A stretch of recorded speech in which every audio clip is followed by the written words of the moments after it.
Él es Matt Letizier, considerado uno de los mejores lanzadores de penales del mundo. De los 48 que ejecutó, falló tan solo uno. Quizás tuvo suerte de no cruzarse con Diego Alves, portero que frenó 22 de los 46 que le dispararon, prácticamente la mitad. El tiro desde los 11 pasos es uno de los temas más estudiados en el fútbol. De hecho, se ha descubierto cuál es la forma ideal de ejecutarlos. Lamentablemente, la realidad se encuentra increíblemente alejada de ese escenario. Hay 5 importantes aspectos por los cuales los pateadores no hacen el trabajo perfecto y los veremos en este video. Pero antes de descubrir cuáles son, comencemos por investigar en qué consiste esa forma ideal de efectuar un penal. Lo primero que debemos tener en claro es que el resultado final depende de lo que hagan dos individuos, el pateador y el portero. Mientras que el primero querrá elegir el espacio libre, el segundo querrá tirarse al mismo lugar al que vaya el balón. La decisión de uno depende totalmente de la del otro, por lo que no pueden tener razón los dos al mismo tiempo. Si se sabe que el pateador suele elegir su lado derecho, entonces el arquero optará por esa dirección. Pero, y aquí viene el problema, el futbolista está al tanto de que el portero tiene esa información, llevándolo a cambiar de lugar. Con la misma lógica, el que está debajo de los palos, con gran capacidad de análisis, intuirá dicho razonamiento y también ajustará su decisión. Ante esto, el pateador volverá a modificar la dirección y así podríamos estar hasta el infinito.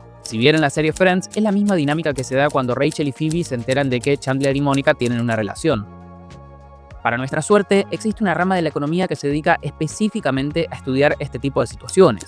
Nos referimos a la teoría de juegos. La esencia es elegir la mejor decisión posible teniendo en cuenta el accionar de los demás. En el caso del fútbol, sabemos que estudiarán nuestras selecciones anteriores y por lo tanto buscamos que aún así el rival no sepa en última instancia a dónde voy a disparar. La gran pregunta es, ¿cuál es la mejor estrategia para conseguir eso? En resumidas cuentas, lo óptimo es patear con igual frecuencia a todos los lugares del arco, es decir, de manera totalmente aleatoria. Si solemos elegir un lado en particular, entonces el portero sabrá que tirándose hacia allí tendrá más chances de atajar. Aunque cambiemos de vez en cuando, la mejor elección para quien está debajo de los 3 palos será elegir aquel lugar que es más frecuente. Por lo tanto, la única forma de protegerse y no dar ninguna pista es ser completamente aleatorios a lo largo del tiempo. Y si hubo un jugador que realmente puso en práctica esa estrategia ideal, fue el mismísimo Diego Maradona. Luego de estudiar 94 penales pateados por el argentino, llegaron a la conclusión de que efectivamente no habían patrones y cada decisión era totalmente independiente de la otra.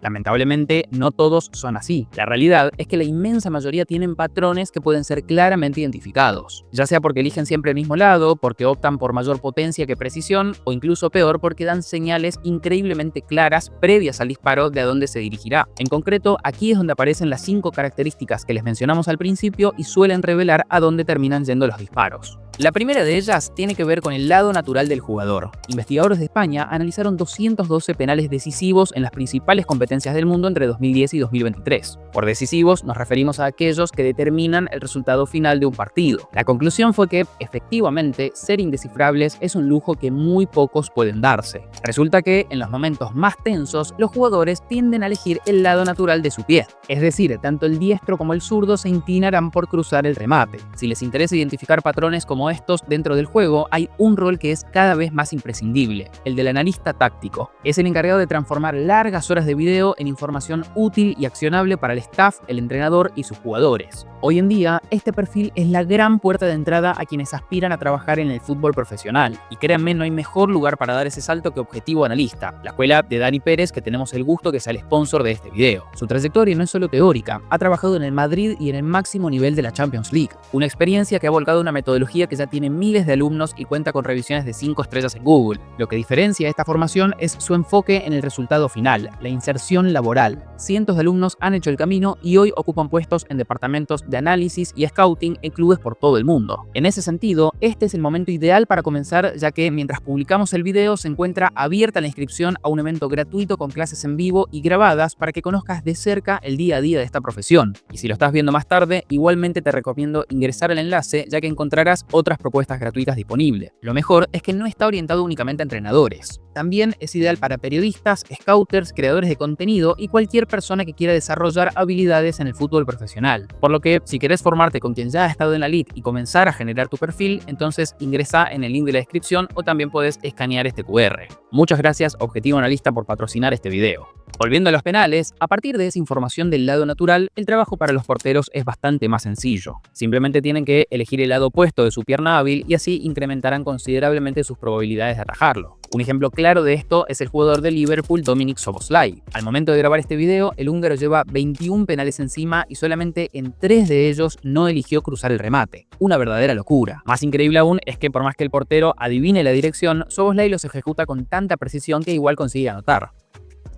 Eso sí, el húngaro varía considerablemente la altura del tiro, agregando así una capa de imprevisibilidad que juega a su favor. De hecho, esa es justamente nuestra segunda gran característica, la altura del disparo. Al respecto, otro estudio donde se analizaron 536 penales de Champions y Europa League entre 2015 y 2020 nos revela un sorprendente hallazgo. Más de la mitad de los impactos suelen ir a zonas bajas. La razón es que no todos los pateadores quieren hacer lo que mayor probabilidad de anotar les dará. Sí, tal cual lo escucharon. Esto se debe a que hay otro gran factor a tener en cuenta cuando toman la decisión: su imagen. Si la ejecución termina en gol, da igual cómo se logró, eso no es un problema. Pero si no se convierte, es muy distinto que él mismo la haya tirado afuera a que se la haya atajado el portero. El primer escenario los deja muchísimo más expuestos que el segundo. Su objetivo principal es, entonces, no errarle al espacio ese que hay entre los 3 palos. Luego queda rezar para que el arquero elija el otro lado. En ese sentido, los disparos altos son considerablemente más arriesgados. Mientras que de cada 100 tiros al ras del suelo se fallan apenas 2, en el caso de los altos el número aumenta a 13. Un acontecimiento icónico de esto lo protagonizó Roberto Baggio en la final de la Copa del Mundo 1994. Luego de que la estrella mandara el balón por las nubes y Brasil gritara campeón, se vio una de las imágenes más desoladoras del fútbol. Como dice el audio popularizado, el silencio invadió todas las casas de Italia. No era una simple imagen de derrota, era como si aquel prodigio hubiese perdido su alma. Y es que el propio Baggio daba las siguientes declaraciones: fue el momento más duro de mi carrera, me condicionó durante años, todavía sueño con él. Fue duro salir de aquella pesadilla. Si pudiera borrar una imagen de mi vida deportiva, sería aquella.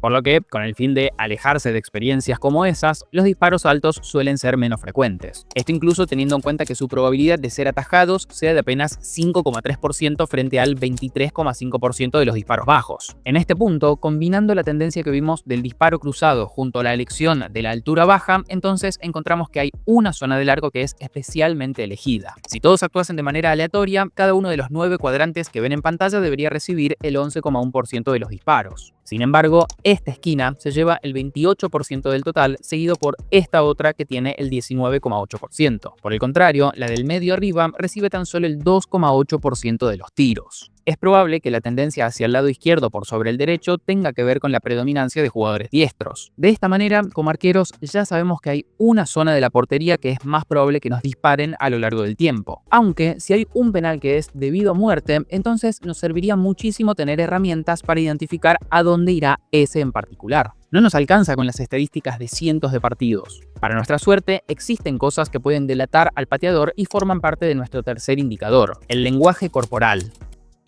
Aquí, las dos partes más relevantes son el pie de apoyo y los brazos. Respecto al primero, diversos estudios concluyen en que es la forma más fiable a la hora de predecir. Uno de ellos tomó 142 lanzamientos de competencias FIFA y UEFA entre 2020 y 2024 y encontró lo siguiente: el 89% de las veces la dirección a la que apuntaba el pie de apoyo coincidía con la trayectoria final del balón. Es decir, si indicaba hacia la izquierda, entonces luego se pateaba hacia ese lugar. Una verdadera locura. Observemos algunos ejemplos en partidos decisivos. Aquí tenemos a un diestro apuntando hacia la derecha, rumbo que finalmente toma el disparo, mientras que en este otro el destino es el palo opuesto y el ángulo del pie de apoyo también mira hacia allí. Con los futbolistas zurdos la conclusión es la misma: en esta apunta hacia la izquierda y en esta otra hacia la derecha. Definitivamente es una parte del cuerpo que nos da una pista bastante obvia de hacia dónde irá el balón, una cosa que claramente nos aleja de aquella situación ideal de imprevisibilidad que hablábamos antes. El segundo elemento corporal, un tanto más útil para los porteros debido a la mejor visibilidad, son los brazos, un aspecto que de hecho está bastante difundido en la actualidad. Aún sin una tasa de éxito específica, la hipótesis detrás es bastante sencilla. En los remates cruzados, el brazo opuesto se levantará unos 90 grados aproximadamente. En contrapartida, si no se elige definir al lado natural, entonces el brazo opuesto quedará más pegado al cuerpo. La razón es pura y exclusivamente una cuestión de equilibrio a lo largo de todo el movimiento. Lo interesante es que aquí también podemos aplicar la teoría de juegos. Los futbolistas de élite saben que son analizados y que el portero tiene esta información del equilibrio en su cabeza, por lo que la utilizan para engañar y volver a ser impredecibles. En concreto, podrían intentar rematar cruzado manteniendo el brazo pegado al cuerpo o viceversa. Lo único que deberían tener la calidad técnica para soportar ese tipo de maniobras. Y si de técnica se trata, entonces deberíamos mirar el cuarto ítem de nuestra lista: con qué parte del pie patean el balón y a qué velocidad lo hacen. Aunque no lo crean, si el futbolista decide ejecutar con la cara interna y mucha potencia, entonces la dirección se adivinará fácilmente. Al tirar de esta manera, las señales corporales que vimos recién son muy difíciles de ocultar. Si se patea fuerte con el brazo abierto, es casi imposible que no vaya cruzado. Es por eso que, como dice la jerga común, si queremos reventar el arco, entonces es muy probable que el portero sepa hacia dónde se dirige el balón,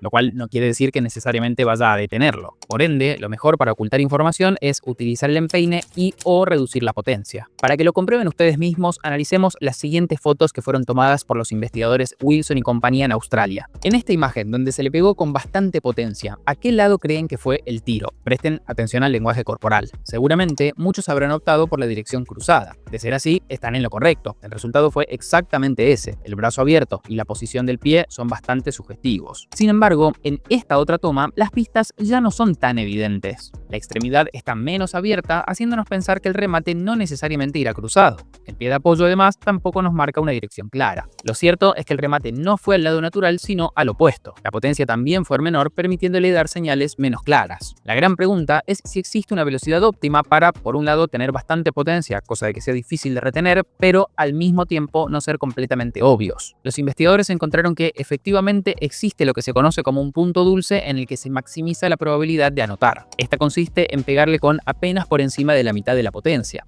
la que sea que cada uno tenga. En términos del FC, implicaría no apretar el cuadrado hasta el fondo y cargar toda la barrita. La tasa de éxito registrada cuando se consigue esto es del 81%.